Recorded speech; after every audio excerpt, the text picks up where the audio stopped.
Sa magsuding kalibutan, gikaluhaan at ang daan sa tong suliran. Ang suliran mo'y kabahin sa tong inadlang panginabuhian. Aba na doon ay suliran nga dili mo mapasan nga ikaw ra. Nagkinahanglan kag katabang aron sa pagsulbad ni ini. Nagkinahanglan kag kahayag na mo'y mulamdag sa imong unahuna. Ug tungod ni ini, natawag kini nga atong tulumanon nga naguluhan. Kini ang akong suliran. Kini ang akong suliran. Mga minugbong duwa nga matapos lang sa usa ka hugna.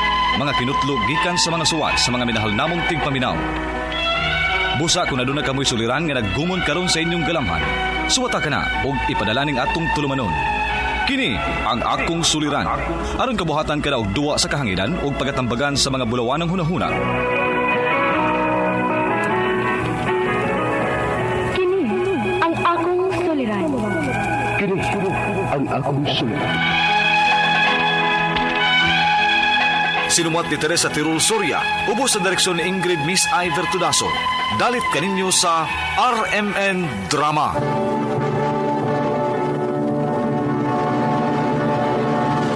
Recorded by X Thunder Gaming.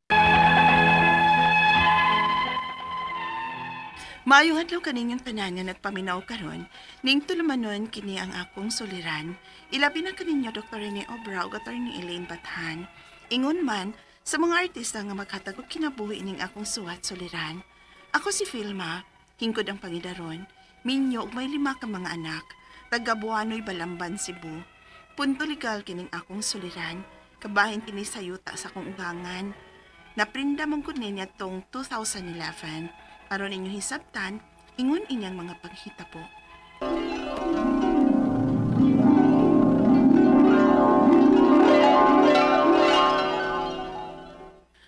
Pananom ka mo bisan unsas Toyota, Marjon, Vilma. Aron pohon, may maharbis mo. May lang na sa mga bata ko, may eskwela na. Oh, maumita na among gibuhat pa. Mayo gani kay kugihan sabing ang akong napangasawa. Yan. Kugihan kay mananom. May katambayayon ko sa pagpananom. Taga bukid gud ta, mao wag yun ay problema pa. Kinahanglang magkugi ka mo daan karon nga gagmay pang mga bata ninyo, ha? E kung mga dagko na pohon, dagko lang gastuhan ko, muswila na. Oo. Opa. Opa.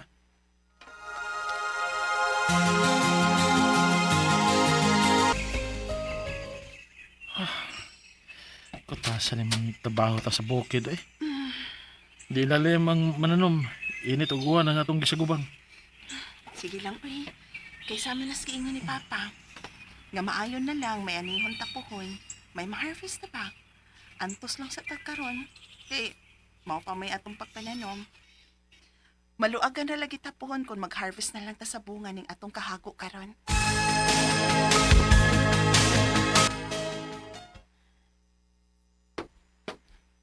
Pa? Di patawag na gawin mo pa. Bito, ngano day pa? Naglisod gimi karos mama ninyo. Mao nakalahon na mis pagpinda sa atong yuta, Marjon. Ha? Ipirindan mo pa? Hala, unya, ang atong mga gipananom, Marjon. Ay mo kabala ka kay akong pakisultihan ng akong prindahan nga kamo lang gihapoy matiman sa atong yuta. Kay naamoy mga tanong dito. May lagi yung tapak kung masugot. Kay grabe ba ang kahago na mo ni Vilma sa pagpananom, anak? Tabangi sab ko yes pagpasabot sa akong prindahan sa yuta. Ay, mentag masugot lang pa, uy.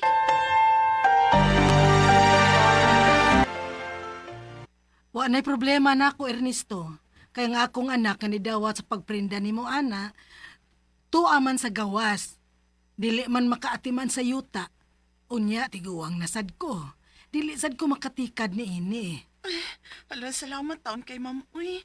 Nga okay ra ninyo nga kami lang gihapon ang muatiman sa yuta sa kong ukangan.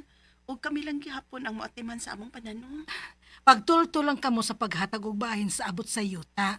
Haba. Oh, ma'am. Away, problema na, ma'am. Maghatago niya may sa inyong bahin sa abot sa among yuta nga napirinda diyan ninyo. Recorded by X Thunder Gaming. Miabot gyud og pila ka tuig ang among pag-atiman sa yuta sa kong ugangan nga naprinda. Naghatag sab mi og bahin sa abot sa yuta ngadto sa giprindahan sa yuta. Sa pagpanlabay sa mga tuig, wa may magdahom sa kausaban sa huna-huna sa gipirindahan sa yuta. Unya, Bawion na namo ang yuta. unsay buti mo ipasabot, ma'am. Nakadesisyon mi nga kami na ang mutikad sa yuta. Kay wa man gyud ni malukat sa imong ugangan. O kami na lang ang mangita o magbuot kinsa ang mutikad sa yuta. Pero, Marjon, uy, nga mga tanong. Pero ganong lausap man ang inyong hunahuna, ma'am. O wabalay mo magkauyon sa among pagtikad sa yuta? Usahay god. Dili man mo mutultol og hatag sa bahin sa abot sa yuta. Ha? Hala, ma'am, nagatag man mi, madam, uy. Ay, wa may makuntinto. Basin kun amo kining ipatikad sa lain. Basin mas mudako pa ang abot. Kinuo ko, Marjon. Ang atong mga tanong.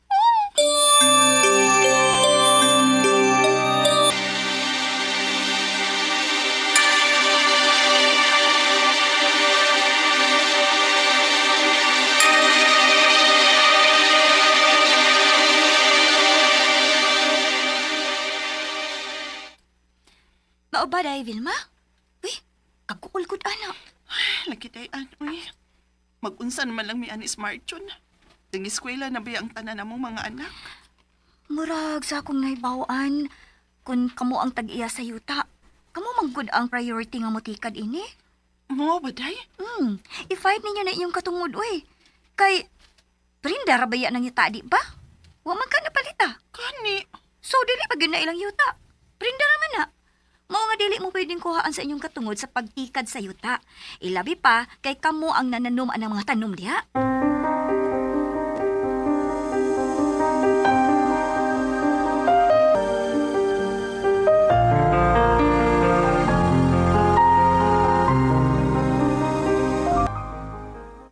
Maayong buntag. Ni alagi ka, madam. Ni ako, aron pahibawon mo, nga kay wa man gyud malukat ng yutaa sa imong ugangan, sukad sa pagkaprinda niini ni atong 2011. Mao'y gusto namo nga i-process na namo ang pagpanag-iya ining yutaa, kay maripmati na kini. Og kamo nga namuyo dinhi, amo nang papahawaon. Unsa?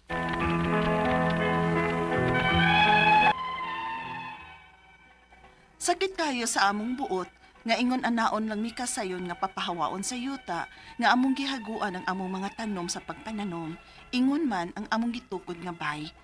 Ang akong mga pangutana mo kining mosunod. Unang pangutana, 2011 pang naprinda ning yuta sa akong ugangan. Unsa ba di balaod aning pagprinda? Ingon ana ba lang di ay mi kasayon nga papahawaon kun marimati na? Ikaduhang pangutana, doon na may mga tanom aning yutaa, kay gisugo mi sa akong ugangan sa pagpananom. Karon nga papahawaon na mi, dili pa day may mabayran sa among mga tanom? Ikatulong pangutana, may nakasulti nako nga kung ang yuta nga naprinda, priority sa motikad sa yuta ang tag-iya sa yuta o ang kasamtangang nagtikad sa yuta. Tinuod ba? Ma-fight ba ni namo? Ikaupat og katapusan, wa may mangita og gubot. Gusto lang mi og hustong husay. Unsa may among buhaton? May 5 taon mi ka mga anak. Asa man taon mi mamuyo kung ilaming papahawaon. Palihog, tabangi og tambagi ko. Kini ang akong suliran, Vilma. Maayong adlaw mga suking tigpaminaw kini si Attorney Elaine Bathan ug ako karong adlaw ang muhatag ninyo og tambag tubag solusyon kalinawan sa inyong mga pangutana mga problema na may punto legal personal mga problema nato kabahin sa ato ang kapikas karelasyon kabanay atong mga kabutangan atong pagpanrabaho atong mga legal nga mga dokumento atong kahimtang sa kinabuhi ay na ninyong dugaya ipadala ang inyong suwat sa suliran_612 at yahoo.com or sa ato ang Facebook account nga kini ang Akong Suliran Official Writers Page. Pwede sad atong ipadala sa 3rd floor, Jose R. Martinez Building, Osmeña Boulevard, Cebu City. Kumusta guys? O kumusta man ang ato ang mga suking tigpaminaw karong adlaw hinaot unta nga sa matag tune in ninyo sa ato ang stasyon pinaagi sa ato ang radyo ug asa man gani mo diri sa Pilipinas, Luzon, Luzon, Visayas ug Mindanao, or sa mga naminaw nato live sa YouTube, or naminaw sad nato sa Facebook account. Hinaot unta nga wa ra mo nalingaw sa drama sa ato ang letter sender, no, nga gipada nga gidramatize sa ato ang mga artista sa kahanginan.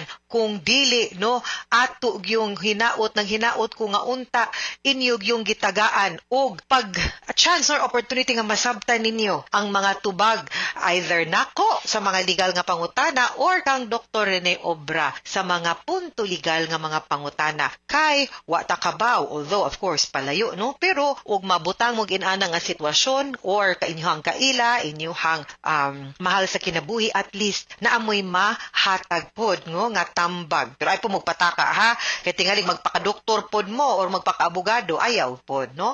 Iba silang po ninyo sa inyong nasabtan, and pasabtan ninyo nga of course dili ta eksperto ani nga field, no. Lahi gyud na akong abogado or doktor or professional ang mutambag nato. Greetings and thank you sa mga nag-like ug nag-follow sa akong official page. Please like and follow Attorney Elaine Tantengco Bathan sa Facebook, or Elaine Tantengco Bathan, duha na ito ang account. And of course, salamat sa mga nag-like ug nag-follow sa kini ang akong suliran official writers page. Diin didto gyud guys ninyo pwede mapada ang inyong mga suwat ug mga suliran namo. But thank you kayo sa mga likers ug greeters nato, no, nga nagpada sa ilahang mga suwat, ilahang mga messages online. Thank you kaayo ninyo. Si Vilma ang ato ang letter sender, no, karong adlaw. Hingko di ang pangidaron o taga Buanoy, Balamban, Cebu ang iyahang gipada nga suwat. Kabahin ni sa yuta sa iyahang ugangan kay way back in 2011 atong nasinati nga naprinda ni, no, unya medyo wa man gyud ni nalukat ning yuta sa iyahang ugangan sukad pagprinda. So sila na unta ang gusto mo process, no, sa pagpanag-iya kay narimate man unya ila untang gustong papahawaon, no, ang katong mga nagpuyo anang yutaa. So, unang pangutana, 2011 pang naprinda kuno tong yuta sa iyahang ugangan. Unsa ba di balaod aning pagprinda?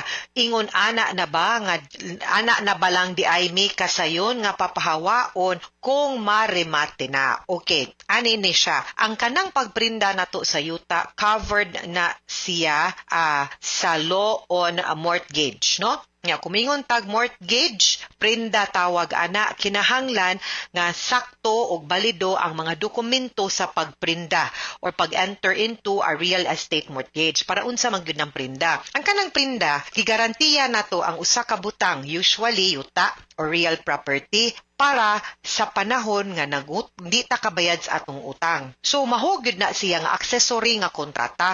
Ang main contract ana ang utang. Magamit ra ng real estate mortgage kung di ta kabayad sa atong utang, no?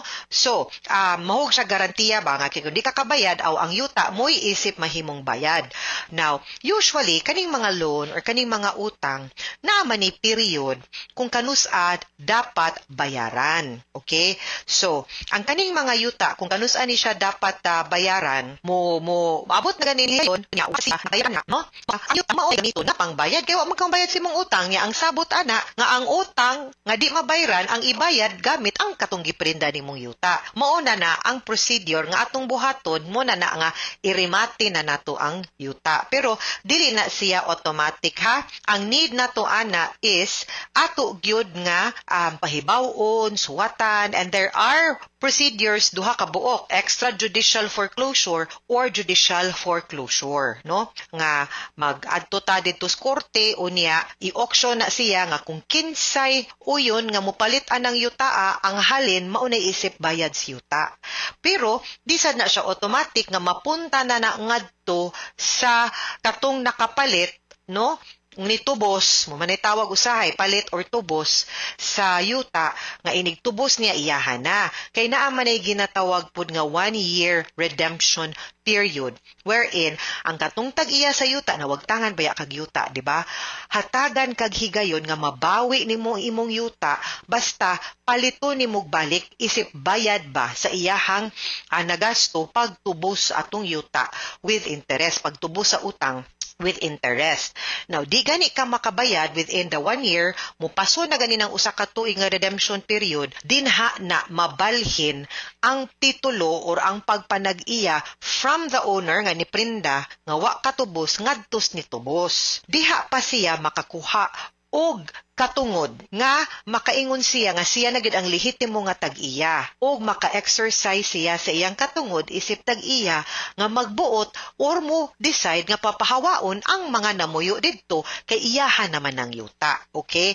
Now, sa imuhang gipada nga suwat, wa kaayo nato na klaro kung ni-go through na ba sila sa process katong akong gitawag na foreclosure. Pero kung naabot na siya anang puntuha, pwede na gyud kaniyang mapapahawa. Pero kung wa pa, then dili pa mo niya pwedeng papahawaon sa imuhang or sa inyong luna dinhaan ng yutaa. Okay? Ug di sad siya basta-basta kay kung dili pod she'll have di man na niya pwede bungkagon pod ang inyong yuta. Mo go through man pod siya ejectment, unlawful detainer and the like. Nga mga proseso dito sa korte pagpapahawa pod ninyo. Ikaduhang pangutana, aduna may mga tanom aning yutaa kay gisugo mi sa akong ugangan nga mananom. Karon nga papahawaon nami, dili ba day mi mabayran sa among mga tanom? Actually, ang inyo manggong pagpuyo, it's not kumulaban ninyo, gipasayon ta mo kaning inyo pagpuyo, di mo na ampiya na mo mong kalik nakuha mo katungod similar sa usa ka tag-iya sa yuta. No, you did not acquire a right higher than the owner, no? So, I don't think na amoy right nga mo claim nga mabayran mo sa inyohang mga gipananom. Labi na kay sa mga panahon nga ning puyo mo, wa mampod di ay mo, I think nagbayad, no? Og abang, no? And the like, no? And ang sa tag-iya pod nga bag-o, dili man pod obligado ngadto ninyo. Ug mohatag out of kaayo or goodness or goodwill ra gyud na siya, ha, Vilma? Ikatulong pangutana, may nakasulti nako nga kung ang yuta nga naprinda, priority sa mutikad sa yuta ang tag-iya sa yuta or kasamtamang nagtikad sa yuta, tinuod ba ni, ma-fight ba ni namo? Okay. Actually, like I said, kung pananglitan ni go through sa saktong proseso ang pagprenda sa yuta, then mahimo gitong tag-iya ang katong nakatubos o nakapalit sa yuta. Therefore, dili gyud na mahimo nga mawagtangan og katungod ang tag-iya sa yuta kay ma-priority mong nagtikad unless covered pud ta ato po nang ibangga sa lain pong balaod kung ang classification pud sa yuta kay agriculture posible sad nga basin naa pud mo'y katungod. Better yet, ato nang i-check sa DAR, Department of Agrarian Reform, kung naaba mo'y katungod or mo qualify ba mo as tenant. Kay dili man ta basta-basta lang mo ingon nga kay abi nagtikad ta sa yuta, tenant ta. Kay naamanay classifications, no? Ikaupat og katapusang pangutana, wala mi mangita og gubot, gusto lang mi nga mahustong husay, no? Ang panghitabo nila. Unsa may among buhaton. May 5 taon mi kaanak, asa man taon mi mamuyo, kung ilaming papahawaon. Okay. Like I said, di mo basta-basta mapapahawa, no? It takes process and there will be an opportunity nga mapaminaw mo, makahangyo mo sa tag-iya sad sa yuta. Bottom line is, ato lang sad yung sabton nga kay di mangyud kita ang tag-iya sa yuta or kung nawagtangan og katungod ang atong ugangan sa pagpanag-iya sa iyang yuta tungod kay nahimong pantubos, no, sa utang ang katong naprinda na yuta, then we'll have to acknowledge that. Pero dili man sana siya end of the road, no, wa man nga ingon nga di gyud ta pwedeng kahangyo sad sa tag-iya pod, no, sa yuta na among gihigayon nga pwede na to mahangyo ang tag-iya sa yuta nga ato na lang ng dawaton ug tabangan mo niya nga mahilona mo or unsa. Pero like I said, you will have to check also kung valid ba pod to ang proseso sa pagprinda. Diba ako man tong gilay down ninyo dapat in writing, no, og nasuwat to og tarong kay ug wala, wa po'y katungod ang katong tag-iya sa yuta aw katong giprindahan or giutangan nga mopapahawa ninyo kay dili pud valid ang proseso sa kanang gitawag natong pagprinda or real estate mortgage. Akong advice, kuha mog abogado, ipakita ang dokumento para matan-aw ug makitag klaro kung sakto ba ang prosesong giagian para sa inyuhang yuta. Okay?